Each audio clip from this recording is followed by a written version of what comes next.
Shalom and welcome to another edition of Parasha Talk. I'm Rabbi Elliot Malamet in the Highland Park Conservative Temple Congregation on Shemet. Joining me, my good friends, Rabbi Barry Chesler, Solomon Schechter Day School of Long Island, and Rabbi Jeremy Kolmanovsky on Sheikh Chesed, New York City. We are recording this on day 131 of the war. Still, many people, 130 hostages. We pray for their release. We pray that they return to their families even after the dramatic rescue of two hostages this week. And of course, we pray our minds are with our families in Israel, our friends in Israel, and soldiers fighting in the IDF. And we hope that they too can come home safely and be with their families. And today we are noting the passing of Rabbi Jules Harlow. Rabbi Jules Harlow, who was the editor of Sim Shalom, the Siddur of the conservative movement, and many, many other works, is a member of Rabbi Kalmanovsky's synagogue. And I want to turn to you, Jeremy, just say a word about Rabbi Harlow and his work and his legacy. Here we are recording this on Tuesday afternoon, Tuesday evening, and tomorrow morning at 9 o'clock will be the funeral here in our sanctuary of Harav Yosef Yechiel ben Chanan Umetalea. And Jules and I had a very nice relationship. We bonded over a few things that we loved. First of all, we were both born in Iowa. He grew up in the Jewish Mecca of Sioux City, Iowa. My mom's in Iowa, and I was born in Des Moines. And we also bonded over Agnon. Jules was one of Agnon's, the great Israeli writer, Shai Agnon. Jules was one of the first, or maybe the first, translator of Agnon into English, and I'm a passionate fan. And we bonded over poetry because Jules, and this is something I will speak about tomorrow, he had a tremendous, really exquisite poetic sensibility. The beauty of the 1985 Siddur Sim Shalom and his first great work, the 1972 Machzor, which he was only 41 years old when he edited that Machzor, which was really a new era in conservative liturgy because it brought in so many additional poetic elements, including some modern poetry and some medieval piyut that was not really typical for a Rosh Hashanah Yom Kippur Machzor, but he brought it in because it opened up the emotional and aesthetic. We may talk about aesthetics later in a different way, but the aesthetics, the beautiful quality of the Hebrew prayer book, and that's something that I really appreciated about him and shared with him, that he and I talked about that. And one last little detail, which those who knew him well would know this, but people out there in the world, if they daven with Sim Shalom, they wouldn't know that he was a super accomplished clarinetist. And as a young person, he decided between, a career in music or a career in the rabbinate. And Sure. as a young man who was born he's 92, so he was born in 1932. Benny Goodman was like the guy. Benny Goodman was the biggest Sure. guy in his young life, and he loved to play that Jewish jazz like Benny Goodman. Sure. I remember he came to Ramah in Canada in the 70s, in the late 70s, 75 through, I think, about maybe the early 80s, maybe 81, 82.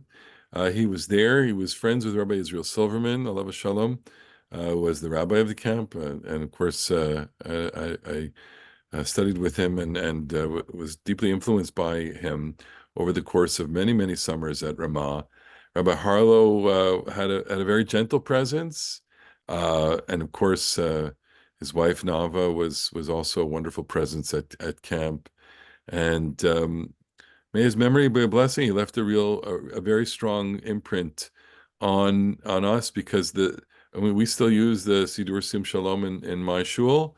I know that some shuls have moved away from it, but that influence is felt in a very, very deep way. I think the design of the the Siddur represents a certain aesthetic, the type, all the things that are involved in publishing and producing a book of that importance, even the weight of the paper. I mean, there are all sorts of conversations about that, and the choice of what translations and how to include it in the essays at the beginning and the additional notes. I don't know if you He want did a to. lot of the translations himself, He and I did. think it's important to note that he worked very hard to make the translations work as prayer in Yeah, which is not always true of the Hebrew, even for those of us who know the Hebrew well. And I think that the Harlow Siddur replaced the Silverman Siddur, and there the translations tend to be more literal. And he was looking for something that would actually work as a prayer in English. sure. And a lot of times he's quite successful. If you pay close attention, by the way, to if you look at the English, especially when he renders a piyut, he does a really good job of making the meter match the Hebrew, Peter. which is definitely not easy. And I want to throw one other thing out there, which our readers or listeners or viewers, I hope you'll appreciate the following thing, which is that Jules had an exquisite literary sensibility about Hebrew, but he came to JTS and basically did not have any Hebrew. And he had very rudimentary Hebrew, and he worked incredibly hard, but he learned it, and the language became part of him to the extent that he could translate, the fiction of a Nobel Prize winning Shai Agnon.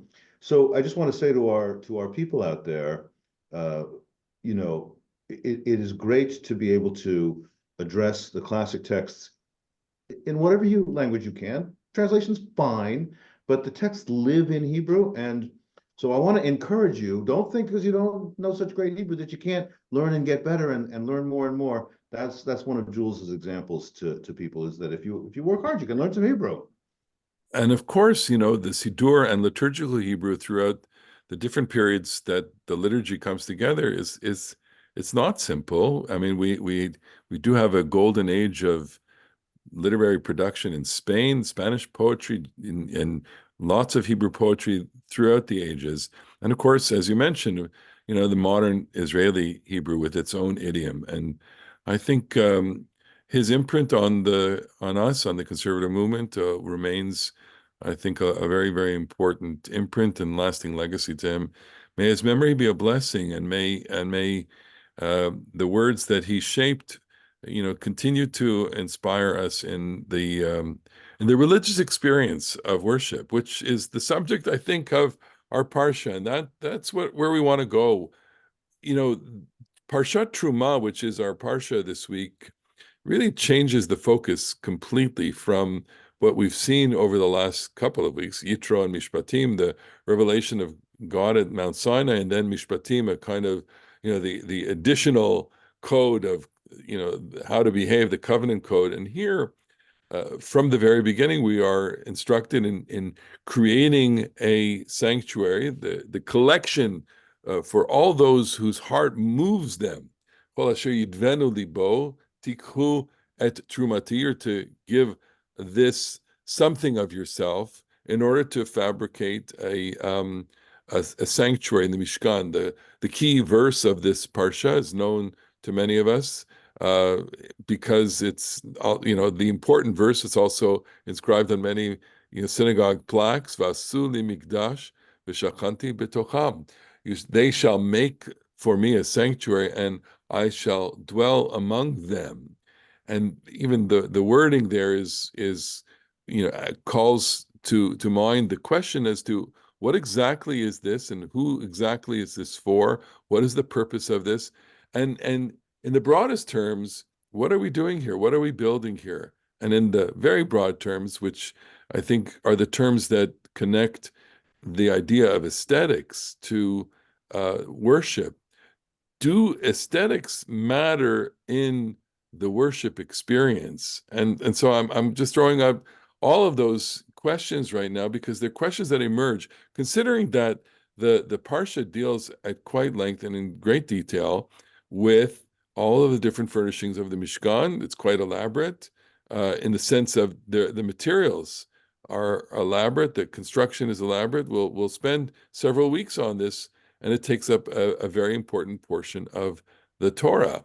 So your reflections on any of these things, and I'm going to start with you, Rabbi Kalmanowski, since you're in an old synagogue that was built in 1927. 27, yes. Okay.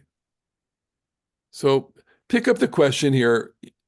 I'm going to just ask you point blank. Does the experience of space enhance your religious experience? You know, maybe that's not a binary of a yes or no, because Jewish tefillah, I want to affirm that Jewish tefillah, Jewish worship really can happen any place. Whenever 10 Jews come together, the divine presence is there, and you can do it outside, and you can do it, in a less than majestic space, and I think that's true, and I don't want to deny that. And places of particular beauty, and that the experience of tefillah is about a person and the words that they're saying, and I certainly think that's the primary thing. And places of exceptional beauty can evoke in you reverence, places that are scenes of art that people have poured over the artistic, the kelim, all the accoutrements in a room. Certainly the Sefer Torah, when it's gleaming and covered with silver, and you open it up, and the calligraphy is so beautiful. I think those aspects of a physical space are supposed to and often do evoke a sense of awe. Something that is really beautiful is salutary. Let me tell you a piece of Gemara, which I think some of our listeners and viewers will know.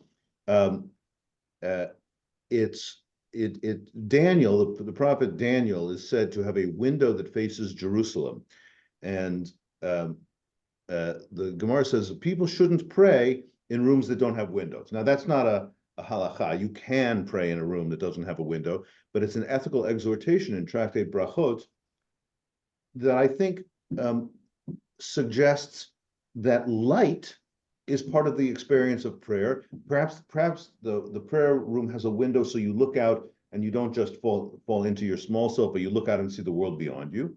But I think it's also a sense that there is an aesthetic dimension of a radiant place, and that's part of what goes on in the Mishkan, all the gold and silver and the menorah and the light that is there.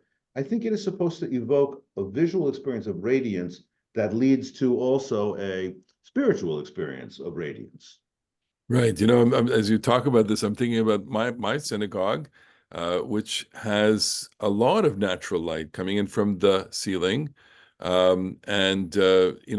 guess you have to get it repaired then. It's right. No, You have a skylight? there's skylights, running down the central aisle, basically, and beautiful windows that we've placed at the front of the synagogue.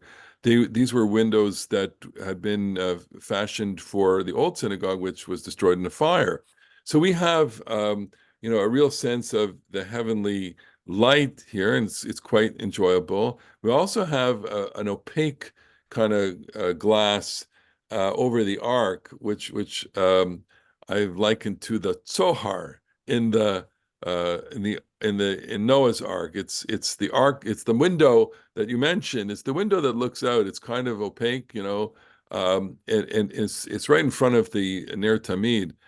So there is a lovely aesthetic to there, and of course, we are aware of weather outside, and we see clouds, and it can be quite moving, especially when I time the thunder for a sermon. Right, I get it in sync with the sermon. That's really, really stunning. Bring in the thunder. It's happened actually, and we've had power outages during services too. But this, of course, we want to feel a certain kind of reverence. We want to feel comfort. We want to feel awe. To the extent that those are part of the modern experience, and to the extent that we are all somewhat literate in the architectural language of synagogues. The synagogues that we grew up in are different than the synagogues that, let's say, characterize the conservative movement of the 50s and 60s and maybe 70s, which were large buildings. I'm thinking of the Frank Lloyd Wright Synagogue in Philadelphia or in Elkins Park, which is an extraordinary building um, that you want to go to as a kind of, I'm sorry, I don't want to offend anybody, but it's maybe a good place to visit. I'm not sure I want to daven there. I'm not sure, and this is the problem, I guess, with buildings as houses of community. What makes it home? I mean, it's not home to me, obviously. I'm sure it's home to the people that are members there. And I shouldn't say that it's, it's you do get an experience, or you do get a feeling when you go there. But it's, and I'm thinking that there are various layers to our religious experience when we walk into a building. Some of those layers have to do with aesthetics, and some have to do with history. So your synagogue is an older American synagogue in a certain idiom. My synagogue is a newer American synagogue in a totally different idiom. And then if we traveled to Eastern Europe, and of course, a lot of those synagogues were destroyed, but there are relics of those synagogues, and some have been recreated and repurposed and refashioned. There's a different experience in there, and it's an experience of memory, an experience of association that is tied to it. We visited, on many of these heritage tours, we visit these old synagogues. People enjoy the visits. There's not much of a community necessarily in these places, but we're coming and we're making contact with a different aspect of our religious experience. Barry, you want to get in it? Yeah, so I think that the discussion about aesthetics has to be broadened a little bit, because we cannot literally daven anywhere. We're not allowed to daven in a place that smells bad, for example. And the Shulchan Aruch reminds us that the Shliach Tzibur has to have a pleasant voice, that someone whose voice is not acceptable aesthetically is not considered to be the best person to lead us in prayer. And thinking about the Parsha now in light of our conversation up till now, so the Parsha really is literally about the nuts and bolts of the Mishkan. The very fine details that go into making the furniture is what we have this week. And it comes, first of all, it reminds me of the great cathedral Notre Dame in Paris, which, if my memory serves me correctly, took 4 generations of people to build it, so that the people who first started, their great-grandchildren might finish it. And there are parts of it that were only going to be seen by the artisan who created them, because they were so high up that no one would ever see them again. In our Parsha, everything is going to be seen by someone. There are parts that only will be seen by Kohanim, some parts only by the Kohen Gadol. But I think what we're supposed to take away from the lavish, if that's not quite the right word, description of the Mishkan is that we're supposed to think about everything when we pray. We have a tendency to gloss over the details of our physical space and not really think, how was the ark made in the synagogue, for example, or why are we sitting on these particular pews as opposed to other kinds of things. And I think the Parsha invites us to consider all these features when we daven and to find a way to make them holy. So, I mean, in that way, I would just build from that and say that no two davening experiences are ever the same way that no two performances are the same, no two presentations of a piece of music are the same.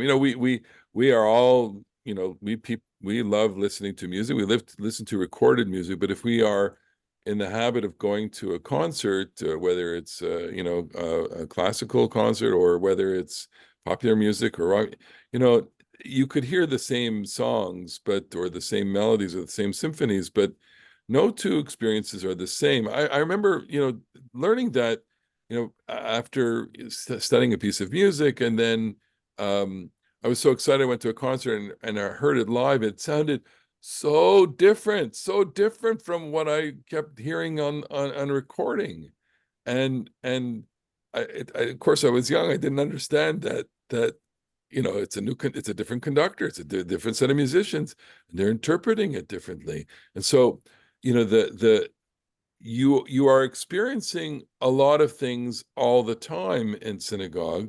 You're not going to experience everything the same way. You're certainly not going to experience the words, the liturgy, the melodies. They may be the same, but the people are different every week. I mean, we have plenty of regulars, but the weather's different, the timing's different, everything's different. If we're attuned to that, we're I think aware that we're in a living organism when we come to shul. I at least I appreciate that so much, because when certain people are present in shul, I'm so appreciative of the fact that they're there, and when people are away, I miss them very much, and that has become part of my experience to see people. So maybe on that note, to what extent is the worship experience also very much connected to a social experience and to the people, and to what extent is it connected to place, and to what extent is it connected to things like even the weather? Who wants to pick up that? Or to what extent your religious experience is defined only by aesthetics or by circumstance? Well, it certainly can't be only by aesthetics, but each of these things are part of it. I mean, some people, of course, are JFK, Just for just for kids. Kiddush, Yeah. just for Kiddush. They come at the end, and I, of course, would rather have somebody come just for Kiddush than not come at all. Of course, I'd rather have people whose primary doorway that their Jewish connection is the fellowship part, the chaverschaft. Absolutely. That you have friends that spend time together with on Shabbat, and because the way community works, of course, those people will be there when you have a funeral, and they will be there when you have a simcha, and that's a great thing. I do think that dedicating a space to kedusha, dedicating a space to holiness, say this is a special place, not an ordinary place, extraordinary place, not ordinary place, I think is an essential element of a religious community. I think that, like American baby boom and post, I think we have a little bit of an underappreciation of the aesthetic of what goes into trying to build something really, really, really special. And I like to I can get a little mystical and think that the place absorbs the holiness that the community invests it with. So I do think the place matters. I think it can evoke in us different things, and I don't mind when people are just there for the social thing. But I really don't think it's one or the other. But the Mishkan, the idea that there is a sacred place that the entire community labors together to make the focus of the community is itself a big part of it. It is that there, it is that it is aesthetic. It is that it is beautiful. It is that it has absorbed the worship, but it is also a communal project. And that's what we spend most of the rest of the book of Exodus. Like, what are we doing together in this communal project? By the way, sometimes you have a communal project that goes wrong. We call it the golden calf. Yeah. And you have a communal project that goes right. We call it the Mishkan. And so, just having a project doesn't mean it'll succeed. But if Am Yisrael traveling through the desert is devoted to this one special place, and the camp is arrayed around it, it's the nucleus, that's a pretty powerful claim that the Torah So let has. me interject here and say that, isn't it interesting that in about the 17th century we get an idea coming into the conversation, which and here you'll have to help me with the provenance of the idea, but and I'm seeing it quoted in the Malbim, who's a 19th century commentator, and it's part of a popular song, V'tziva v'chein ta'asu shekol echad yivneh lo mikdash b'chadrei levavo. That Vasuli Mikdash, they shall make a sanctuary for me, can be construed as a commandment that everyone should fabricate, create, construct a sanctuary in the chambers of their hearts. And just spend a moment with your glass of wine on that one. Like, we're going to build a Mishkan in our heart. I'm not even sure what that means. But is that a meditative image, or is it saying that's we're gonna take our heart and we're going to worship with that, or maybe the words to the song which are composed by that? Then maybe, Jeremy, you can take us into that, or Barry, if you want. So I thanks to the brilliance and erudition of Rabbi Google, I'm looking in the book that they're referring to. I haven't yet found it, but hopefully will. So a 16th or 16th century Rabbi Elazar Azikri, who also wrote Yedid Nefesh, wrote a book called Sefer HaCharedim, the book of the God-fearers, and Yedid Nefesh appears in this book, and at least appears in my copy of it. Yedid Nefesh, the poem that we recite prior to Yeah, Kabbalah. Yedid Nefesh appears in my copy of this book, but I suspect that's actually just kind of thrown in there, like in a grab bag as an appendix. But the phrase that is quoted now, I have on a website but have not located in the book, is from him: "Betoch libi mishkan evne lezivo, korban takriv lo nafshi hayechida." In my heart, I will build a tabernacle for God's radiance, and my unique soul will offer a korban, offer sacrifice. And the 20th century, first Lithuanian and then Brooklyn, Rav Yitzchak Hutner, who's an important figure in 20th century Orthodoxy, wrote the following poem, which is often sung: "Bilvavi mishkan evne lehadar kivodo, uvemishkan mizbeach akim lekarne hodo, ulener tamid ekachli et esha akeda, ulekorban akrivlo et nafshi hayichida." So that's, in my heart, I will build a sanctuary for the radiance of God's glory, and in that tabernacle I will create an altar for the radiance, for God's radiance. For the Ner Tamid, I will take the fire of the binding of Isaac, and for a korban, I will offer my unique soul. So the offering, I mean, this is not new to the 17th century. Maybe the phrasing of that I will build the Mishkan in my heart, but the offering of the self is always, and all the way back, including even in the Gemara that talks about fasting as the offering of the self, the true offering is always the offering of the self. And if you're offering an animal, as Nachmanides says in a powerful passage, it's really because you can't offer your own life, but you should offer your own life. You're offering the animal as a substitute for your own life. There's a really popular Christian song. It's a great song. It's a gospel song. "Oh Lord, prepare me to be a sanctuary, pure and holy, tried and true. And with thanksgiving, I'll be a living sanctuary for you." Clearly, they're quoting the Sefer HaCharedim. Well, clearly, I was thinking. Yeah, maybe not, but it's the Or same. maybe the Sefer Charedim is getting it from a Christian source. Who knows? It's possible. But the idea that I really want to be a dwelling place for the dwelling place, a Mishkan LaShechina, is just deep in the devotional part of religion. I'm reacting to it. This is not part of the way I personally, compose any kind of spiritual experience. I mean, I'm happy to go there, to have the exercise of meditating on that. But maybe it's just that, well, these are things that appeal or don't appeal to us. I do understand or sense the idea of sacrifice, although it comes up to a certain boundary line that I think is difficult. I find difficult, and maybe others would too. Barry, I don't know if you have a reaction to Bilvavi. Actually, I think I might have several. So let me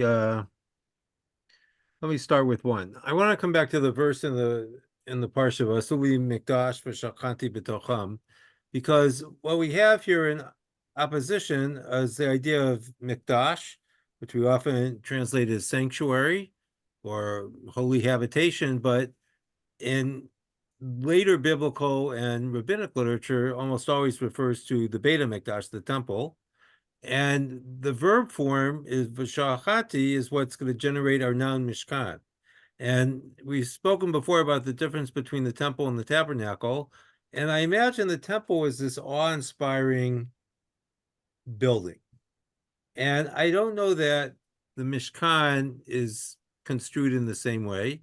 And the temporariness of the Mishkan, because it's continually being put up and taken down, I think is reflected in the song, the poem Bilvavi, because the tabernacle of our heart is also something fleeting. We can't keep something in our heart for our entire life. And therefore, there's an invitation to kind of come in and out of sacred space. And I wonder, if we would do a thought experiment, if we would change the verse Vasuli Mishkan, they should build for me a tabernacle, ani akdish otam, and I will sanctify them, whether that would generate the same set of images that we have with Mikdash and Vashachanti. I'm not sure, but it's worth thinking about. But I wanted to add one other point. And I think that prayer at its heart is intended to do one of two things. It's either supposed to enlarge our sense of ourself, or it's supposed to enable us to recognize the other in the world. That our world, which for our lives is circumscribed in a very real way by our bodies, actually exists in a world that's not our own, that we are not the sum of all the pieces. And I think in that sense, aesthetics are very important, and space is also very important, because space can help us get out of ourselves if we can think that we're supposed to do that when we're in the space. And time is also important as we come to the end of our time here. We Well, it is also another great question. It's more, we have the religious experience in a space that shapes us, or do we have religious experiences, as Heschel said, in sanctuaries of time? And of Well, course, both have to be it's true, both, right? Because both. it has to be both. Because and in fact, Heschel really overstates this in the Sabbath, and you will hear people ask. I mean, they ask me all the time, or they ask you, or they'll say, well, Judaism doesn't believe in sacred space; it believes in sacred time. Well, that's a vast overstatement, as the Parasha and the Beit Hamikdash indicate. But so does our relationship to Eretz Yisrael Absolutely. suggest, and I think that we can say, that when that works, it's beautiful, and when it doesn't work, you can have an idolatrous relationship to Eretz Yisrael, and certainly I think, we can have avodah zarah, we can have the idol worship of the land in an excessive way. So everything in balance, everybody. You can have, there's more than one value in the world, right? Very And the values don't always coalesce, and sometimes you need to emphasize one a little more, and sometimes you need to emphasize a little bit less. And we say this in the middle of the war, and I do love Eretz Yisrael, and I do feel special sanctity, and I believe that it's kind of produced too much violence also. And how do we put all these things together? It's zalokal. It's not easy. But we've tried, and we've tried, at least in the process of interpreting and reading, we've tried to create. I think we created a sanctuary here, which is really nice, a virtual sanctuary, and we want to thank everyone who has joined us in any medium, watching or listening to us. You're part of this sanctuary, a very special place that has come to study Torah, to share words of Torah, to enjoy that, and to find comfort in fellowship and in friendship, and also together with the rest of the Jewish people who are seeking comfort in every means during these challenging times. We thank you for watching, and we look forward to seeing you another week in another edition of Parsha Talk. Shabbat Shalom. Shabbat Shalom. Shalom.